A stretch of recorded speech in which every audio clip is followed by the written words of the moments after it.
Bismillahirrahmanirrahim. Assalamualaikum warahmatullahi wabarakatuh. Halo anak-anak, jumpa lagi dengan Bu Zahra. Tentunya dalam pembelajaran fisika yang asik dan menyenangkan. Anak-anak gimana nih kabarnya?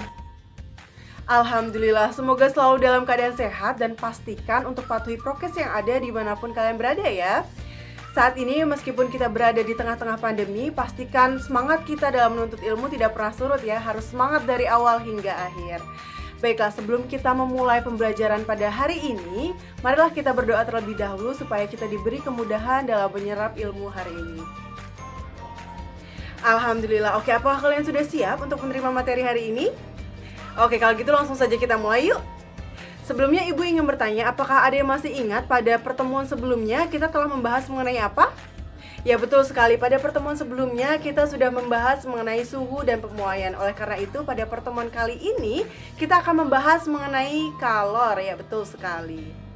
Adapun tujuan pembelajaran hari ini adalah yang pertama, kalian dapat menjelaskan konsep kalor. Kemudian yang kedua, kalian dapat menjelaskan pengaruh kalor terhadap benda. Dan yang ketiga yaitu kalian dapat melakukan percobaan atau eksperimen, kemudian mengetahui konsep dari perpindahan kalor. Nah, sebelum kita membahas lebih lanjut, yuk kita simak dulu video yang akan lewat berikut ini.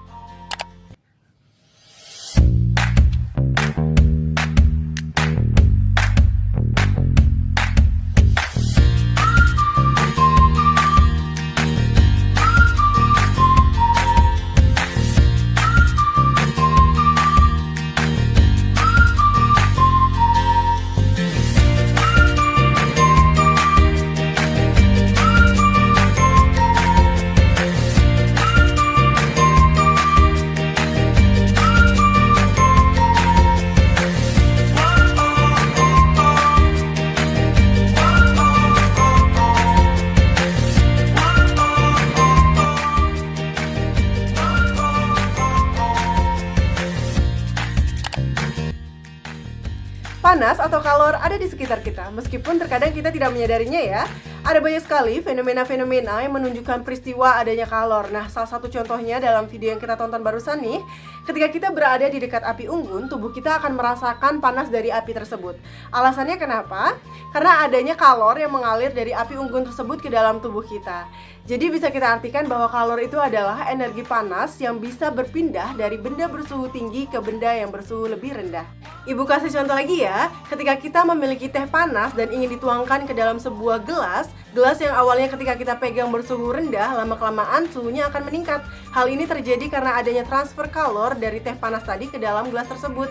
Nah, dari dua contoh ini, apakah bisa dipahami mengenai pengertian kalor? Oke, kalau gitu kita lanjut ke penjelasan selanjutnya. Satuan kalor itu ada dua, yang pertama joule dan yang kedua yaitu kalori, di mana nilai dari 1 joule itu sama dengan 0,24 kalori dan nilai dari 1 kalori sama dengan 4,2 joule. Nah, ini yang adik-adik harus ingat ya. Terdapat dua pengaruh kalor terhadap benda, yaitu yang pertama, kalor dapat mempengaruhi suhu benda, dan yang kedua, kalor dapat mempengaruhi wujud benda. Nah, ini yang akan kita bahas satu persatu ya. Mulai dari yang pertama, yaitu kalor dapat mempengaruhi suhu benda, di mana ketika suatu benda itu terus menerima kalor, maka suhunya akan naik, sedangkan ketika benda terus melepas kalor, suhunya akan turun. Kalian tahu nggak sih faktor-faktor apa saja yang dapat mempengaruhi perubahan suhu benda? Oke, faktor-faktor yang dapat mempengaruhi perubahan suhu benda yaitu yang pertama ada massa benda. Kalian harus ingat bahwa satuan dari massa benda ini adalah kilogram. Kemudian yang kedua ada jenis benda. Dan jenis benda ini selalu dipengaruhi oleh kalor jenis. Dan kalian harus tahu bahwa setiap benda itu memiliki kalor jenisnya masing-masing ya. Kemudian yang ketiga yaitu ada kenaikan suhu atau perubahan suhu. Nah, ini dapat kita hitung dengan mengurangi suhu akhir dikurang dengan suhu awal. Dari ketiga faktor ini dapat kita tuliskan rumus sehingga kita bisa menghitung berapa sih kalor yang dibutuhkan untuk menaikkan suhu suatu benda. Yaitu dapat kita tuliskan sebagai kalor yang dibutuhkan sama dengan massa benda dikali kalor jenis dikali kenaikan suhu, atau dituliskan sebagai Q sama dengan M dikali C dikali delta T, atau disingkatnya Q macet. Supaya mudah diingat ya, yaitu Q sama dengan M dikali C dikali delta T, di mana Q ini adalah kalor yang dibutuhkan dengan satuan joule, kemudian M adalah massa benda dengan satuan kilogram, kemudian C adalah kalor jenis dengan satuan joule per per kilogram Kelvin atau setara dengan joule per kilogram derajat Celcius. Kemudian untuk delta T adalah kenaikan suhu dengan satuannya bisa dituliskan Kelvin ataupun derajat Celcius. Nah, untuk memahami lebih lanjut kita harus latihan soal supaya lebih paham ya. Yuk kita coba. Contoh soal, hitunglah kalor yang dibutuhkan untuk menaikkan 250 gram air dari suhu 30 derajat Celcius menjadi 70 derajat Celcius jika diketahui kalor jenis airnya adalah 4200 joule per kilogram derajat Celcius. Nah, yuk kita jawab. Langkah pertama adalah kita tuliskan terlebih dahulu informasi yang diketahui dalam soal ya, yaitu yang pertama ada massa bendanya, yaitu massa airnya, yaitu sebesar 250 gram. Nah, perlu diingat bahwa massa itu harus dalam satuan kilogram ya, sehingga kita harus merubahnya terlebih dahulu. Nah, dari 250 gram diubah menjadi kilogram, caranya adalah 250 per 1000. Nah, untuk mempermudah kita harus sederhanakan menjadi 1 per 4 kg. Atau jika dijadikan desimal, jawabannya adalah 0,25 kg. Oke, informasi selanjutnya adalah kenaikan suhunya. Perlu diingat juga bahwa untuk mencari kenaikan suhu itu adalah suhu akhir dikurang suhu awal, yaitu berarti 70 dikurang 30. Hasilnya adalah 40 derajat Celcius. Dan informasi yang terakhir yaitu kalor jenis. Kalor jenis adalah yang diketahui dalam soal 4200 joule per kilogram derajat Celcius. Nah, setelah kita menuliskan semua informasi yang ada di dalam soal, selanjutnya kita masukkan semua informasi ini ke dalam rumus kalor, yaitu Q sama dengan M dikali C dikali delta T, di mana M adalah 1/4 dikali C 4200 dan delta T adalah 40 derajat Celcius. Kita sederhanakan dengan mencoret 40 dan 4-nya, sehingga 40 menjadi 10, 4 menjadi 1. Sehingga nilai kalornya adalah 42.000 joule. Nah, mudah bukan?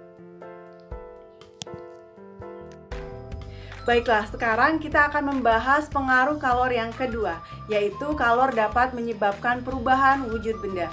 Apa yang akan terjadi ketika kita meletakkan es batu di ruangan terbuka? Ya, betul sekali, pastinya es batu tersebut akan mencair ya. Hal ini disebabkan karena es batu tersebut menyerap kalor dari lingkungannya. Baiklah, coba kalian perhatikan skema perubahan wujud benda yang ada di papan tulis tersebut.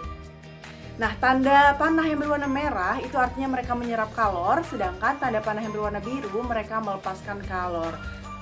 Perubahan wujud benda yang menerima kalor itu contohnya mencair, menguap, dan menyublim. Sedangkan perubahan wujud benda yang melepaskan kalor itu contohnya yaitu membeku, kemudian mengembun, dan mengkristal. Nah, dari skema perubahan wujud benda tadi dapat kita ketahui bahwa kalor itu memang dapat mengubah wujud benda ya. Selanjutnya kita akan membahas mengenai perpindahan kalor. Seperti yang kita ketahui bahwa ada banyak sekali fenomena-fenomena yang menunjukkan peristiwa perpindahan kalor.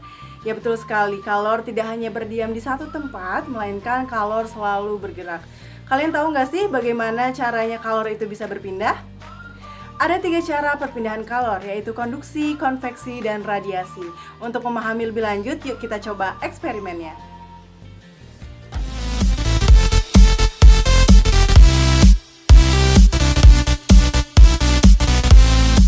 Alat bahan, sendok, lilin, korek api, dan ranting.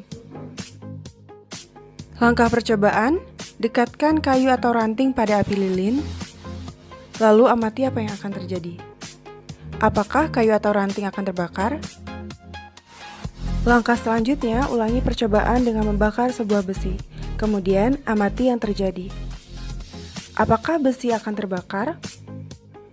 Lalu bandingkanlah hasil percobaan yang diperoleh dan jelaskan mengapa bisa demikian.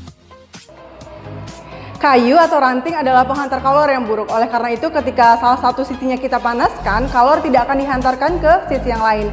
Yang terjadi adalah panas akan bertumpuk pada salah satu sisi dan lama-kelamaan akan terbakar. Kemudian apa yang terjadi jika besi yang kita panaskan?